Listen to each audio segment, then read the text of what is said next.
If you're in the trucking industry, then you already know. Trucking industry is one of the most stressful industries out there, period. I don't care what anybody says. Whether you're a truck driver, a company owner, a dispatcher, even a warehouse guy, man, we all know how ruthless the trucking industry is and how stressed out we get being in it. Pretty much anybody that works in trucking, if the market's bad, we all feel distressed. If you own the company, you're definitely losing money. If you're a driver, there's not enough freight or loads for you, so you're not getting the miles and the paychecks you deserve. If you're a dispatcher and if you're getting paid like commission, then obviously you're not making money either. Even if you're a warehouse guy, there's not enough freight, so there's not enough work, there's not enough hours for you, so we all feel it. Being in trucking every single day feels like there's multiple obstacles or stuff that happens that makes you want to lose your mind and go off the hinges. So I'm going to go over a few things that I do that helps me out from losing my mind completely. The number one way of me dealing with my stress is thinking about my family, my kids, my house, and all that stuff. Because I know no matter what happens, I have to make sure they're provided for, they're all good, my kids are raised, set them up for a good future. So no matter what, I can't just go off the rails. You know what I'm saying? Like, I have nothing to lose. I have to keep focused. I have to keep grinding, and I have to keep going for them. Because if, you know, they depend on me, so I need to be there. I need to show up for them. So as much as I like to cry and I would love to go on some kind of binge and just forget about stuff, but unfortunately that stuff does not help you, get back on track, and it definitely just makes the situations a lot worse. So whenever stuff really goes like downhill and everything's bad, I really just like think about the kids, and I want to make sure they're set up properly, they're good for the future. So I know I have to make it at least a certain time until they're able to deal with their own problems and live their own life and pay their own bills and be able to feed themselves and be set for their own life, you know. Until that happens, you know, unfortunately, I just have to deal with all the problems, do everything I need to do. No matter what happens, I have to keep on going because it's for them. The number two coping mechanism for me is going to the gym. Yes, I'm still a little thick, I'm a little chubby, but you know what? That's fine, because at least I go to the gym. I try to go minimum 4 days a week, if not 5 or 6. Because when I get in there and I start lifting weights, I really feel better. When I exhaust myself, when I do something physical, it's actually really, really good for my mindset, and I feel a whole lot better after accomplishing that gym for the day. Best scenario, I would love to go in the mornings as much as I can and then go to work, but sometimes obviously you're not allowed to do that. And then like when you're going through a stressful day, it's 5, 6, 7, 8 p.m. at night, and you finally get like a sliver of time to go to the gym. Sometimes you don't feel like it, but you know what? You just got to force yourself to do it and just go. Because trust me, I'm telling you, if you actually go, you do it, you get into the routine, you start feeling a little bit better. It's a complete lifesaver for your mindset, and it does make you feel better. Even seeing like little results, but still not, you know, being exactly where I want to be. Like I said before, yes, I'm still a little chubby, but at least I'm a little big as well. So that at least, you know, gives you motivation to keep on going because you're seeing results. And also for the mental, trust me, it's 100% a game changer. You get in the gym, you lift some weights, you feel so much better. It definitely helps coping with all the problems that are going on. Sometimes it would be nice just to be able to put your phone on D&D when you're at the gym so you don't get like bothered, but unfortunately I don't have that luxury.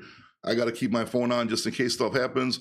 But even with that, the hour 30 minutes I get to go to the gym, sometimes 45 minutes, because you know, if I'm like in a hurry, saves my life every single time I go, and I feel great, and I recommend all you guys try it as well. Third on my list is making TikToks and YouTube videos. It's kind of like a little side quest I'm doing. It's something that I got into and I'm learning about, and I actually enjoy doing it, and it really helps my mind focus on other stuff while I have time. And yes, I'm still working while I'm making these videos and doing all that stuff, but when I have downtime, especially after 5 o'clock, and I'm just sitting around waiting for stuff to do, in between doing everything, I try to shoot my videos. I learn how to edit, you know what I'm saying? I learn about the equipment, and it really keeps my mind off the bad stuff that's going on. And it also gives me like, you know, knowledge and learning about something else besides trucking, which might be helpful in the future if it ever gets monetized, like good. You know, obviously it's a little monetized right now, but not where I want it to be. So not only is it like an extra like side hustle, it's also an extra learning experience, and it's also an extra thing to keep your mind off what's going on in the trucking world, right? And also lets me vent to you guys about, you know, what's going on, how I feel, like what happened to me. And also, like I said, it's a venting, like a coping mechanism to where I feel a lot better, and it relieves a lot of stress for me. So I highly would tell people, yes, if you're in trucking and you're a dispatcher or a truck driver or a company owner, dude, shoot some content, bro. Let us know what's going on with your day. Let us know how you're dealing with stuff. Let us know what you're doing. Maybe, you know, something you're doing is super good and it's going to help out, you know, a bunch of other people. And it's always good to have somebody to vent to, because obviously you don't want to go to your wife or your kids and just, you know, complain about your struggles. or what's going on, you just gotta, man up and just, just be a man. You know what I mean? That's what you gotta do. So there's no little crying pansy stuff. You know what I mean? But if you're making content, at least you could like say stuff that's happening, or like what's bothering you or what's going wrong. And with you talking about stuff, a lot of people could also learn a lot of stuff. So it's always good, man. You don't have to get no like fancy equipment when you're first starting off, any of that kind of stuff. Just your phone, a little cheap mic, and just start posting a little bit of content, man. And I guarantee you, if you do that and get some stuff off your chest, you're gonna feel a lot better. Even though it is number 3 on my list, because other things are higher priority than this, I guarantee you, if you do that, it's going to help you out as well. And it's like kind of like talking to a shrink. You know what I mean? You just get on camera, air out your grievances, air out your problems, and it does make you feel a whole lot better. Number 4 kind of ties into number 3 because it helps me a lot with my content. So what I like to do is I like to stay up to date with what's going on in trucking news, any kind of thing, any stats, updates, anything with trucking that could like get me content or just for me to learn to better myself in the trucking industry. I like to stay current on that. Keeps your mind off of stuff because you're actually looking stuff up, like educating yourself. And it's a big help for the mental, I think, because like you're learning, and at the same time while you're learning, you're not really thinking about what's going on in trucking. So that's going to be my number 4 thing that keeps me and my mind right. Lastly, number 5 is definitely not going to work for your drivers, so don't even try it because you got to keep your CDL. But for anybody else, like, dispatchers, warehouse guys, company owners, like I just keep a little wacky tobacco vape pen around me because I get a lot of anxiety attacks. And then when I get an anxiety attack, that kind of helps me just go and take a couple puffs off of it, and it kind of grounds me down a little bit. Like when I was younger, I used to do it quite a bit more. Now I like literally almost was non-existent until recently. I started doing it again, only when I started having anxiety attacks. Because like when you have an anxiety attack, when a lot of stuff's going on, you don't think straight, you can't do nothing, you're kind of crippled, and that's not good. Because no matter what happens, if you have an anxiety attack and there's some crazy stuff going on that you need to deal with it, you don't have time for an anxiety attack. You just don't do it. You got to just, when you can't get out of it either, what are you going to do? Like, I don't know how many of you guys actually have anxiety attacks, but I kind of have them quite frequently for a while now. And like, usually there's nothing that helps. You got to wait it out, right?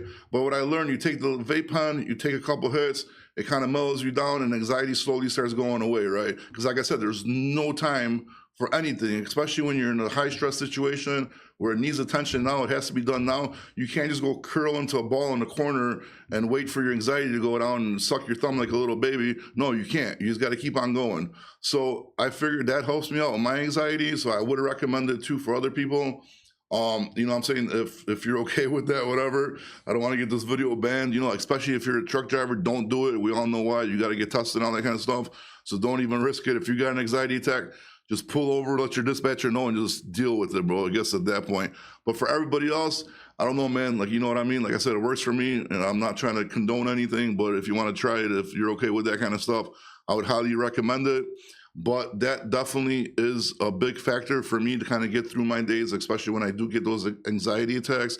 And it does personally help me out a bit. So that's what I kind of put into my routine as well, dealing with stress and anxiety in trucking. Listen, finally, all of us deal with stress, no matter if you're in trucking, whatever industry. Most people in the world deal with it. Unfortunately, it is what it is. But trucking, I think, is just a little bit more like stressful industry than a lot of other industries for sure. Because, like, for example, like we're dealing with like stolen loads, crashes, things going wrong, people not paying out, factoring companies freezing stuff, customers' loads are not going as they're supposed to, so you're screwed. I mean, there's so many different things that's going on, taking losses, and all that stuff really does take a mental beating on you. I was really thinking about trying that BetterHelp, whatever. Hopefully one day, once the channel gets big enough, maybe I can get a sponsor and we can get some discount codes and try it out. But right now, I'm just not ready to take that step yet. I'm trying to deal with that stuff myself. But like I said, man, there's so many stuff. Like, I just named the stuff I'm going through. Truck drivers could be going through a bunch of different stuff. Their trucks could be breaking down and they're not making money. They're sitting there. Market's down, they're not making money. They got to pay their bills. Dispatchers, same thing. Maybe they're not making as much because the market's bad. Everybody's affected in different ways and everybody's scenario is a little bit different. But most of the time, it really just comes down to money, in my opinion. Because if the market's going good, everybody's making money from, the bottom person to the top person, that everybody is happy, right? But when markets get bad, economy gets bad, that's when, finances get bad and people start stressing out. Even though, like, I have to say, like, I'm, like in a lucky position, even though a lot of stuff's going down, a lot of financial stuff's going down, overall, there's still people in this world that are dealing with and have like way worse circumstances than a lot of us do. So sometimes we just got to step back and think about it that way, even though, like, okay, I get it. I know it's like, whatever, but it really is like, think about it. How many people in this world that don't have homes or clay homes or can't have food or clean water, any of that stuff? Like, I know it sounds like cliche to say this stuff, but it's the truth, right? So sometimes we really got to think about, no matter how the stuff's going bad, we're not as bad as in the position as a lot of other people, and we got to take that into consideration and just deal with our problems. So I kind of went over the stuff that I do when I have stress and I'm dealing with that stuff. Let me know in the comments what you guys do. If there's something else that helps you out, maybe I could try it. I'll be down for that. Besides that, I appreciate you guys watching. If you already subscribed, thank you very much. If not, please make sure to hit the subscribe button, leave some comments, and hit the like button as well.